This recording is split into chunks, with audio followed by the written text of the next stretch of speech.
Hello everybody, my name's Adam Hannett. I'm the head distiller at Bruichladdich on Islay, and today I've stepped out of the warehouse so we can shed a little bit of light onto our Octomore 15 series that I have surrounding me here. So of course with Octomore we're exploring the fundamentals of whiskey in a very experimental way.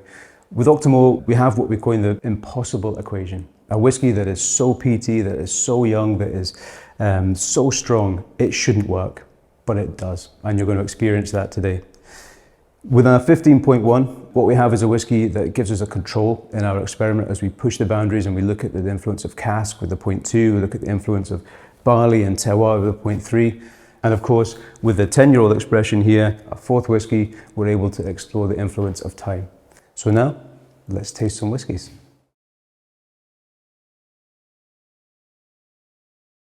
So now we can look at the Octomore 15.1 and go through some of the taste notes here. So, of course, to introduce again the 15.1, we're thinking about the influence of bourbon casks, we're thinking about that 5 years age and that high level of peat. And for this expression, for the 15.1, it's 108 ppm.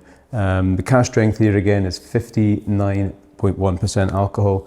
5 years aged in bourbon barrels. And actually in this expression, there is some recharred barrels, so a little bit more experimentation in those bourbon barrels and how we reuse that American oak and bring that classic kind of custard and vanilla coconut style into the whiskey. So again, beautiful color, again natural color from the wood. If we have a little nose, again at 59.1%, that's not aggressive, that's soft, it's gentle, it's engaging, it's warming. It's inviting you in for a little taste. That's beautiful, it's fragrant, it's not overly peaty. Again, that high level of peat, it's not all about peat smoke, it's about balance. So, if we have a little taste. You feel that heat on the palate, it's not aggressive, again, it's soft. I think this lovely kind of warming texture across the palate. And again, much like you can see in the glass with those lovely kind of legs, they're slowly coming down the glass. That high strength gives us less dilution, we get more of the oil, that texture which really coats the palate beautifully. You get that lovely sweet charred oak, layers of custard and that peat smoke, that kind of beautiful fragrant heather peat smoke. It's not aggressive and medicinal, it's just light and airy, it's sweet and it's got beautiful character. And that finish, that peat smoke just keeps going on the finish. That's that signature Octomore style that we get here. So it's clean, it's open, it's honest, it's got this lovely character from the wood, it's showcasing the distillation, that excellent kind of slow distillation from Bruichladdich, that lovely level of fruit that comes through in the spirit. That's just an incredible dram. And again, with this expression, we're able to think about that fundamental aspect of Octomore, that peat smoke, and then we can compare that with a 0.2, compare that with a 0.3 and see the differences that we make across the range. So, amazing whiskey. Slager.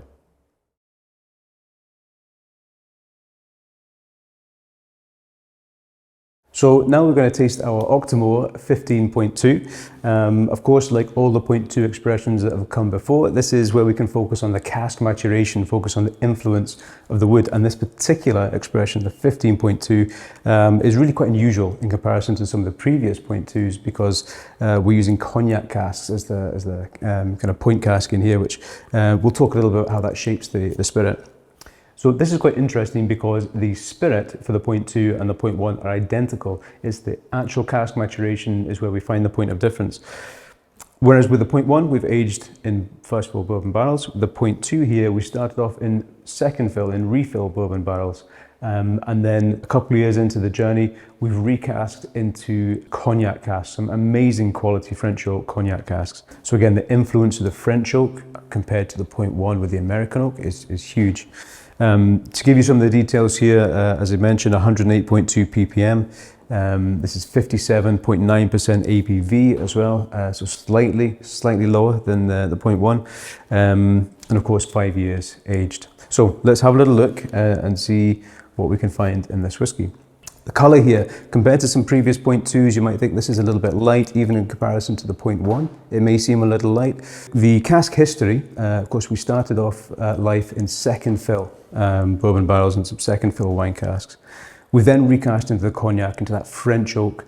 And of course, because these casks have been used for cognac before, we've taken some of the colour from and the flavour from these casks. So this is where we really allow the spirit to be a little bit louder in the whiskey.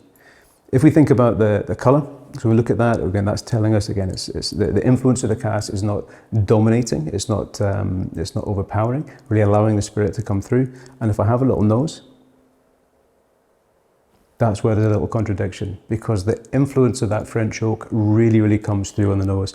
I'm really getting lots of zestiness, I'm getting a lot of toasted oak notes, and I think this really speaks of the cask that they've come from. If we have a little nose again, that zestiness, that salinity, that kind of citrus style is absolutely there, but that nutmeg, that toasted oak is all over it. We have a little taste.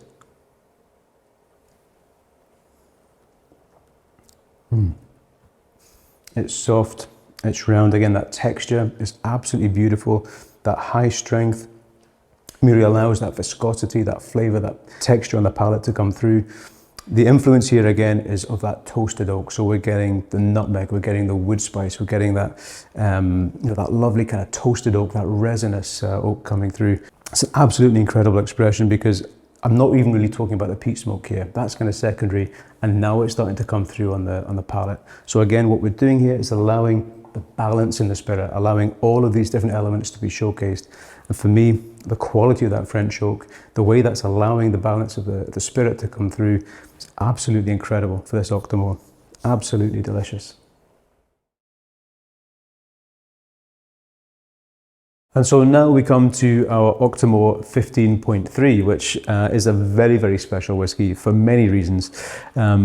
Primarily, I think, with this release, because we're at 307 ppm. So with Octomore, the origins of Octomore being about pushing the boundaries of peat, this is almost as far as we have ever gone in terms of a level of phenols in the whiskey. Of course, with our 0.3, it's more than just the numbers. Of course, with all our Octomores, it's more than just the numbers. Here with the 0.3, we're focusing on the idea of terroir, of provenance, of locality, of community in our whiskey. Our 0.3 whiskies are always made with barley grown on Islay. And further than that, it's Octomore Farm, which is 2 miles from our distillery. James Brown, who's the farmer there, who grows that barley, who raises that crop each year for us. We keep it completely separate and malt it as Octomore of Octomore. So its provenance, its vintage, its uniqueness every year is without question. It's incredible pedigree. So of course here we have our high strength at 61.3 ABV, as I say, 307 ppm, 5 years aged. We've aged this in a combination of first fill bourbon and some first fill Oloroso casks from Fernando di Castilla, and that comes through. You can see the influence of these casks in this beautiful kind of rich colour we have. And again, if we raise up the glass and we have a little look at that, you can see that nice and clearly, beautiful depth of colour. So let's have a little nose, a little taste, and see what we discover here. As we put our nose into the glass, I'm getting this lovely, salty, saline kind of note coming through. Of course, all the casks we mature are matured on Islay. We are right by the sea. The shore of Loch-and-Dore is a stone's throw from the distillery. The casks that we mature, again, all maturing on Islay, soaking in that lovely, salty marine air.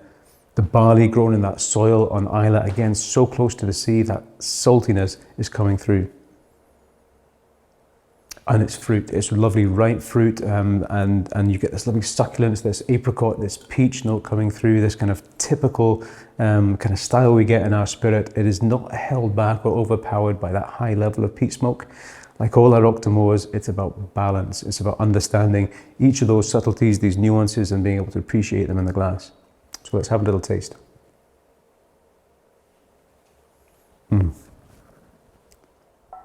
Wow. There is a complexity and a robustness that comes through on the palate. This idea of a high strength gives you less dilution. We're putting less water in, so you get the viscosity, the texture, the oils from the barley that come through. So there is a complexity, there is a texture that is absolutely second to none with this whiskey. I'm getting lots of that fruit again. I'm getting this lovely kind of malty character of the grain coming through. There's ginger, there's all of these kind of notes from the wood, that kind of nutty orange citrus spices coming through. And now on the finish is where I'm starting to get this lovely presence of the oak. It's It's warm, it's rich. Again, it's this lovely kind of heathery style. It's warm, it's dry, it's not aggressive or medicinal. This is an amazing whiskey. It shouldn't be this good because it's so strong, it's so young, and it's so peaty. But all those elements come together through quality of distillation, through careful maturation in the best casks, by watching over this whiskey for its entire life on Islay and putting it into a bottle when it's at its absolute peak. And that's what I think we have for this whiskey, an absolute knockout.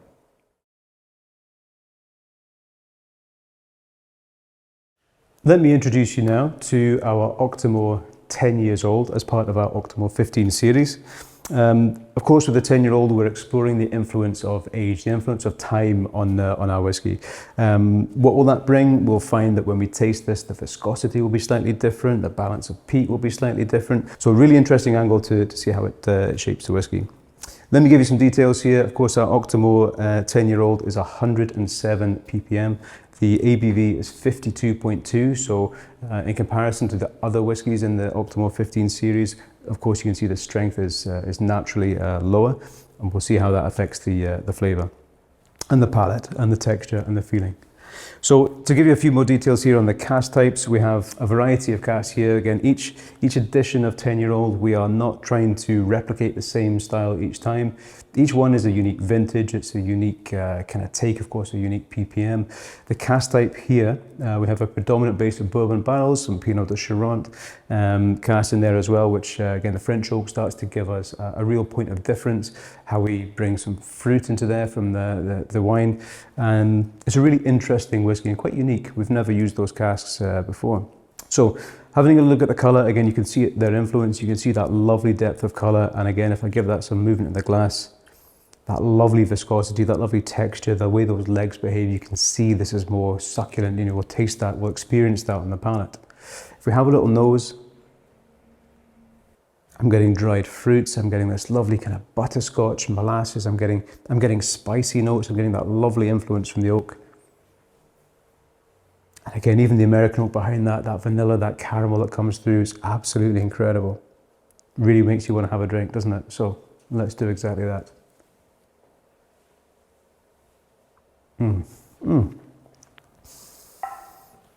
Again, just the way that age, the influence there, that lovely succulence, that texture on the palate is deep and it's rich. It's got this lovely character to it. This roundness, this influence that only age will bring. And you can feel it on the palate and the way it behaves on the palate. What I'm finding here as well, along with that kind of dried fruit, along with that apricot, that kind of peach and kind of dried fruit notes, I'm getting these layers of kind of butterscotch, just layers of spice that come through from the wood. It's an absolutely beautiful dram. What I'm not getting so much is the peat smoke.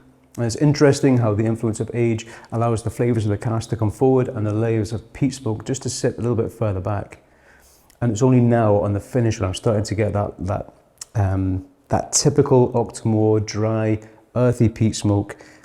And it behaves so well. Again, 107 ppm, it's a very heavily peated malt, but through that distillation process where we're accentuating the character we get through the fermentation, as we're thinking about that quality of spirit we develop, the peat smoke just comes through and it's dry and it's elegant and it's absolutely incredible. All in all, that whiskey just shows us all the elements of Octomore and how it changes with age. And this is a real whiskey to sip and to stop and to think and take some time with. So I'm going to have another little sip, have a little think about this whiskey, and I hope you do too. Sláinte.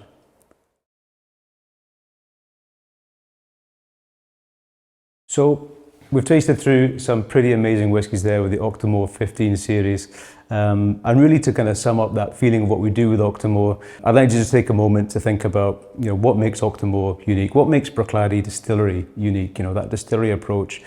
I think Octomore is the epitome of that. I think that experimentation, I think that extremism, if you like, with those high levels of peat, with those young age, that high strength, but it brings everything together really, really well. There's nothing quite like Octomore out there. When you taste these whiskies, when you compare and contrast, there's a really enlightening moment when you understand those fundamentals of distillation. I think that's something to drink to. So thank you very much, and Sláinte.